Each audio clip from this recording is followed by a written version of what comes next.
High everyone, welcome back to the platform of Sunside Bengali. তোমাদের কাছ থেকে আমি একটা খুব কমন প্রশ্ন পেয়ে থাকি যে কলেজে পড়াকালীন তোমরা কিভাবে গভর্নমেন্ট জবের জন্য প্রিপারেশন নেবে। তো দেখো, তোমাদের যে পুরো কলেজের টাইমটা 4 বছর, এই 4 বছরটাকে তোমরা 2+1+1 এরকম একটা স্ট্র্যাটেজিতে ডিভাইড করো। পুরো এই 4 বছরটাকে তোমরা একটা গভর্নমেন্ট জবের প্রিপারেশনের জন্য পুরো একটা কোর্সের টাইম হিসেবে কনসিডার করো। 2+1+1 স্ট্র্যাটেজিতে প্রথম 2 বছর তোমরা প্রতিটা সাবজেক্টের ফাউন্ডেশন রেডি করবে। আমাদের যে 4টে subject, English, reasoning, maths, GK, এটার পুরো ফাউন্ডেশন ক্রিয়েট করবে ফার্স্ট 2 ইয়ার্সে।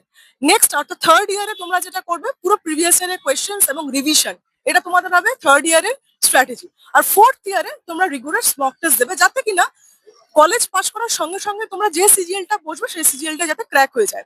এবার দেখো, এই 2+1+1 স্ট্র্যাটেজির মধ্যে যে প্রথম 2 বছর, সেই প্রথম 2 বছরে আমি তোমাদেরকে সাজেস্ট করবো একটা একটা করে সাবজেক্ট কিন্তু কমপ্লিট করতে। এমন না যে 4টে সাবজেক্ট একসাথেই নিয়ে তুমি শুরু করে দিলে।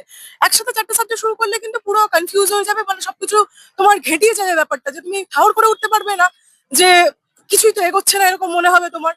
এই জন্য তোমার যেটা করতে হবে, একটা একটা করে কিন্তু তুমি সাবজেক্ট কমপ্লিট করবে। সাপোজ তুমি ফার্স্টে ইংলিশ ধরলে, ইংলিশ কমপ্লিট করে ইংলিশ কমপ্লিশনের পর তুমি অঙ্ক ধরলে। এবার যখন অঙ্ক তুমি অর্থাৎ সেকেন্ড সাবজেক্টে তখন তুমি কন্টিনিউ করবে, তখন কিন্তু ফার্স্ট সাবজেক্টটাও তোমার একটু প্র্যাকটিসে রাখা দরকার।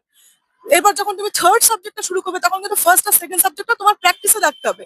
একেবারে ছেড়ে দিয়ে যদি তুমি শুধুমাত্র ওই সাবজেক্টটাই পড়ো, তাহলে আগের যে সাবজেক্টগুলো তুমি রেডি করেছিলে সেগুলো কিন্তু একদমই ডিটাচ হয়ে যাবে, ভুলে যাবে, অসুবিধা হবে। তো সেজন্য যখন একটা একটা করে সাবজেক্ট কমপ্লিট করবে, তখন আগের সাবজেক্টগুলো একটু তোমার একটু প্র্যাকটিসে রাখলে পরে কিন্তু জিনিসটা তোমার হাতে থাকবে।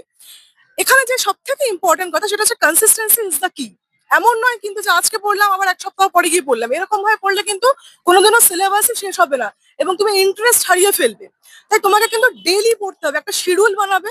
প্রতিদিন তোমার যে কলেজে তোমার যে রুটিন আছে সেগুলো কনসিডার করে, তোমার বাড়িতে যা রুটিন আছে সেগুলো কনসিডার করে একটা একটা রুটিন বানাবে, যে দিনে আমি অ্যাটলিস্ট 1 ঘন্টা এই সাবজেক্টটা পড়বো। এবং এই রুটিন যেন ব্রেক না হয়। নিজের কথার ভ্যালু কিন্তু নিজেকে দিতে হবে। আজকে পড়লাম, আবার 5 দিন পরে পড়লাম, বা আজকে মুড নেই তাই পড়লাম না, এরকম ভাবে পড়লে কিন্তু ওই পঞ্চবার্ষিকী পরিকল্পনার মতো সিন হয়ে যাবে, ঠিক আছে? তো সেজন্য আমাদেরকে কি করতে হবে, ডেইলি পড়তে হবে, একটু হলেও কিন্তু পড়তে হবে। কনসিস্টেন্টলি পড়লে পরে ইন্টারেস্টটা কন্টিনিউয়াসলি গ্রো হতে থাকে।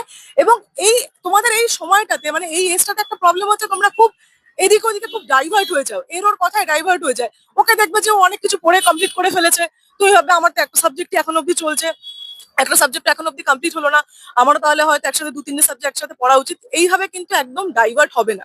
একটা একটা করে কমপ্লিট করলে পরে তোমার ফাউন্ডেশন খুব স্ট্রং হবে। যেহেতু তোমার কাছে গোটা 4 বছর আছে, 4 বছরে তুমি মারাত্মক ভাবে তোমার ফাউন্ডেশন তৈরি করতে পারো। এবং একবার যদি ফাউন্ডেশন রেডি হয়ে যায় না, তুমি যে কোনো পরীক্ষায় বসবে, যে কোনো পরীক্ষা তোমার ক্র্যাক হবে, হতে বাধ্য। এজন্য আমাদের ফাউন্ডেশনে সবসময় একদম ভালোভাবে মন দিয়ে ফাউন্ডেশনটা আমাদের ক্লিয়ার করা উচিত। তাই একটা একটা করে সাবজেক্ট কমপ্লিট করবে এবং তাড়াহুড়ো করবে না। এবং যেটা বললাম, কনসিস্টেন্সি ইজ দ্য কি। কনসিস্টেন্টলি কিন্তু প্রতিটা সাবজেক্টে পড়ে কমপ্লিট করার চেষ্টা করবে, নিজে হাতে নোটস বানাবে। নোটস বানানো খুব দরকার, কারণ তুমি যখন থার্ড ইয়ারে গিয়ে রিভিশন করবে, প্রিভিয়াস ইয়ারে যখন কোয়েশ্চেন প্র্যাকটিস করবে, তখন তোমার ওই নোটস কিন্তু তোমার সব থেকে বেশি কাজে লাগবে। তুমি বিভিন্ন রকম পিডিএফ দেখে পড়তে পারো, ভিডিও, স্পোর্টস, সব দেখে পড়তে পারো, কিন্তু সেগুলো থেকে এক্সট্রাক্ট একটা নোট যেন তোমার কাছে থাকে, যাতে কিনা তোমার রিভিশনের সময় পরীক্ষার আগে গিয়ে কোনো যেন প্রবলেম না হয়। ওকে? তো এটাই তোমাদেরকে বলার ছিল। আরো যদি ডিটেলসে তোমার স্ট্র্যাটেজি চাই, তোমার প্রতিটা সাবজেক্ট ওয়াইজ যদি স্ট্র্যাটেজি, তাহলে নিজে কমেন্ট করো, ডিটেইল স্ট্র্যাটেজি আমরা তোমাকে পিডিএফ পাঠিয়ে দেবো। Thank you.